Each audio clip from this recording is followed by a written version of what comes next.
শাহিনী ঘোষ একটা মেয়ে আইছে ঘুরে দাঁড়ে দৌড়েছে না জলের বেশি ঢুকায় এক রাতে জলের ভাত খেয়ে হাতি পড়া দেখেন না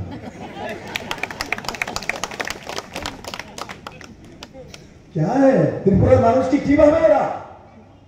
এখানে আগরতলার দেশে গুন্ডাগিরি শুরু করেছে ওরা একের পর এক যখন থানার মধ্যে এন্ট্রি হচ্ছে এফআইআর হচ্ছে তখন মমতার ভাতিজা পর্যন্ত এখানে আসতে হয়েছে আর ইলেকশনের রেজাল্ট ত্রিপুরার মানুষ মনে করে দিয়েছে এই ত্রিপুরা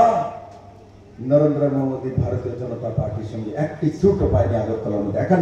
মধ্যে 51টা সিট ভারতীয় জনতা পার্টি চুরি তারপরে শেষ নয়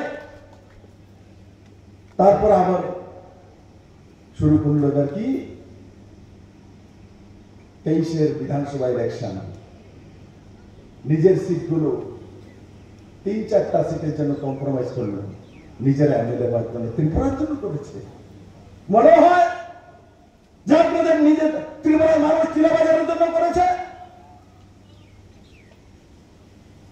টুপি পরো তো ইমানদারি সে পরো মুসলিম ভাইদের দেখানোর জন্য ইফতারিকে টুপি মাত করনা মন থেকে যখন প্যার করো তখন গিয়ে টুপি করো এরা বেবকুফ বানানোর জন্য 2023-এ সিপিএম এর সঙ্গে কম্প্রোমাইজ করে